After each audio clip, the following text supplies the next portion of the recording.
ವಕ್ಫ್ ವಿವಾದದ ವಿರುದ್ಧ ದಕ್ಷಿಣ ಕನ್ನಡ ಸಂಸದ ಬ್ರಿಜೇಶ್ ಚೌಟ ಆಕ್ರೋಶ ವ್ಯಕ್ತಪಡಿಸಿದ್ದಾರೆ. ವಕ್ಫ್ ಹಗರಣ ಒಂದು ಲ್ಯಾಂಡ್ ಜಿಹಾದ್. ವಕ್ಫ್ ಹಗರಣ ದೇಶದಲ್ಲೇ ಅತಿದೊಡ್ಡ ಹಗರಣ.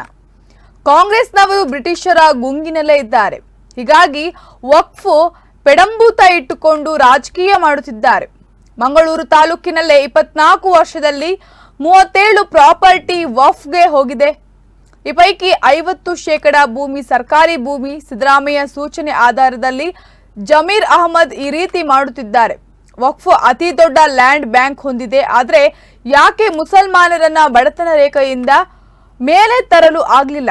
ವಕ್ಫ್ ಕಾನೂನು ಒಂದು ಮರಣ ಶಾಸನ. ರೈತರ ಭೂಮಿಯನ್ನು ವಕ್ಫ್ ಆಸ್ತಿ ಎಂದು ಗುರುತಿಸುವ ದುಸ್ಸಾಹಸಕ್ಕೆ ಕಾಂಗ್ರೆಸ್ ಸರ್ಕಾರ ಕೈ ಹಾಕಿದೆ.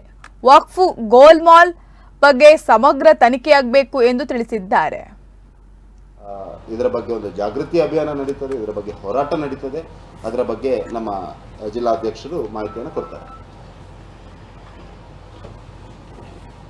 ಇದರ ಬಗ್ಗೆ ವಿರೋಧ ವ್ಯಕ್ತಪಡಿಸುವಂಥದ್ದು, ಇದನ್ನು ಸರಿದಾರಿಗೆ ತರಿಸುವಂಥ ಕೆಲಸವನ್ನು ಭಾರತೀಯ ಜನತಾ ಪಾರ್ಟಿ ಮುಖಾಂತರ ನಮ್ಮ ರಾಜ್ಯದ ಅಧ್ಯಕ್ಷರ ನೇತೃತ್ವದಲ್ಲಿ ಈಗಾಗಲೇ ಯೋಜನೆ ಆಗಿದೆ.